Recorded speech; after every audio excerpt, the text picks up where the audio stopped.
Hello, my cute dudes, and welcome the frick back to Feature Frickin' Friday. This is Fortune Teller. This is a song called Savage Seas, and a little bit about them before we jump in. They are from South UK, and they formed in 2024, which means that last year, which is kind of crazy. Because you're gonna see this, and it's pretty freaking fun, and I think you guys are gonna like this. But about the band itself, Theresa is on the vocals. We have Ross on the guitar, we have Ian on the guitar, we have Meyrick on the keys, we have David on the bass, and we have Tim on the drums. Before we jump into this though, just a friendly reminder to please like and subscribe, and if you guys want to check this band out for yourselves, as always, the description is going to hold all of the social links and a little bit about them. But let's jump into the reaction.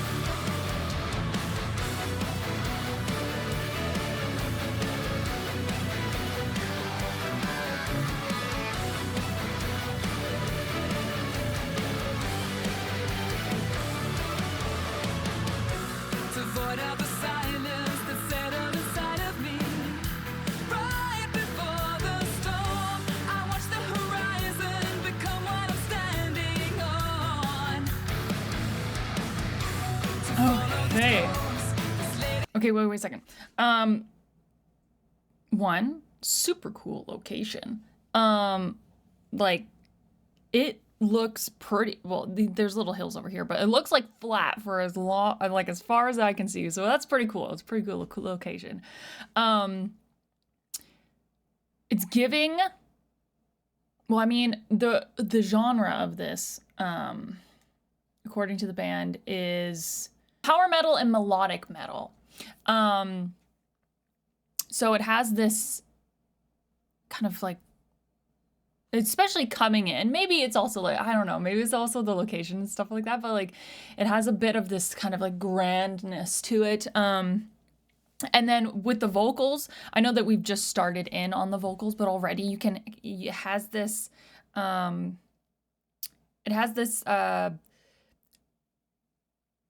excited to see where she goes with the vocals, and it has a filter on it that kind of like takes her voice and then gives it a bit of an echo, which I mean, I guess is kind of regular with a reverb, but this one is a bit more of an echo, which again lends to that kind of grand sound.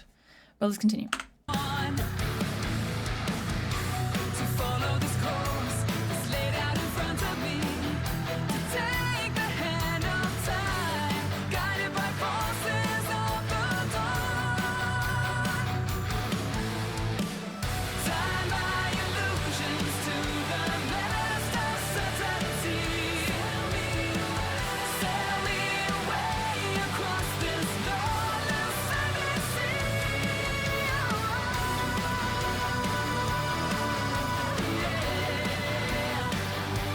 And there's like those riffs that she does in there too, just little ones, but she sneaks them in and it's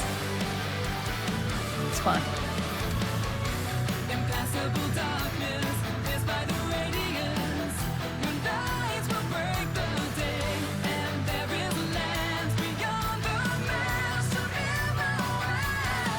Actually, you know what? I don't think it's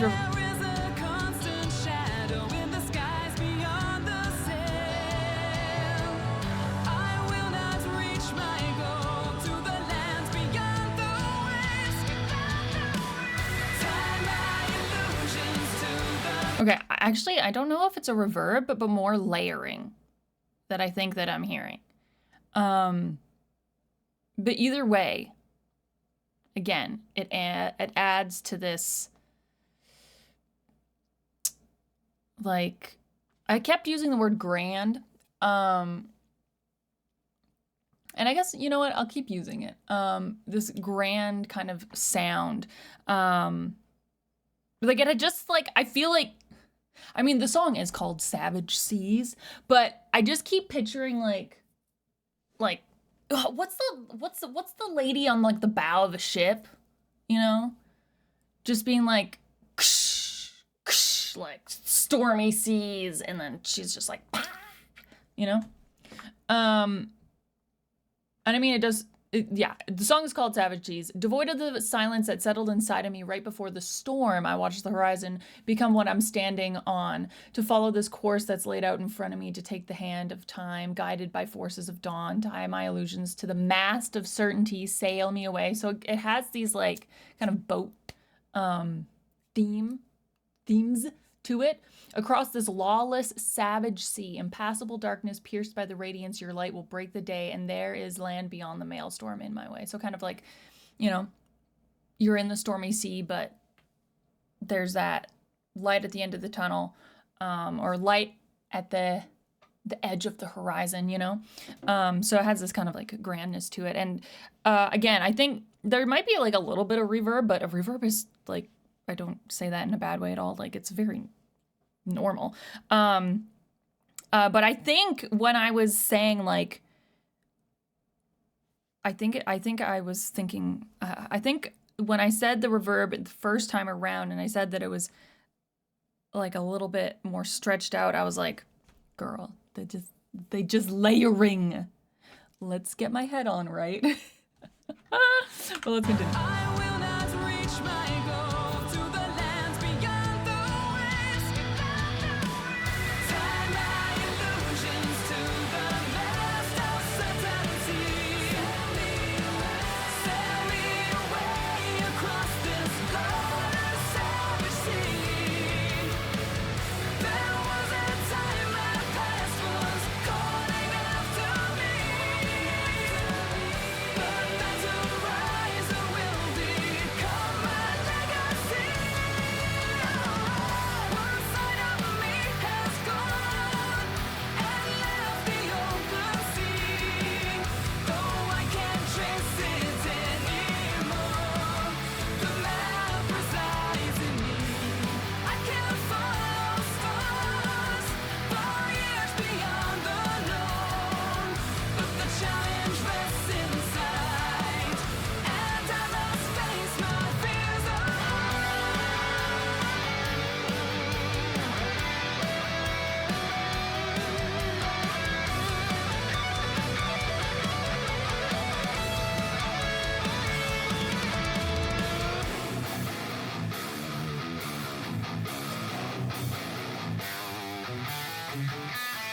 That's it. Ooh. Whoa. The vocalizations are in the background.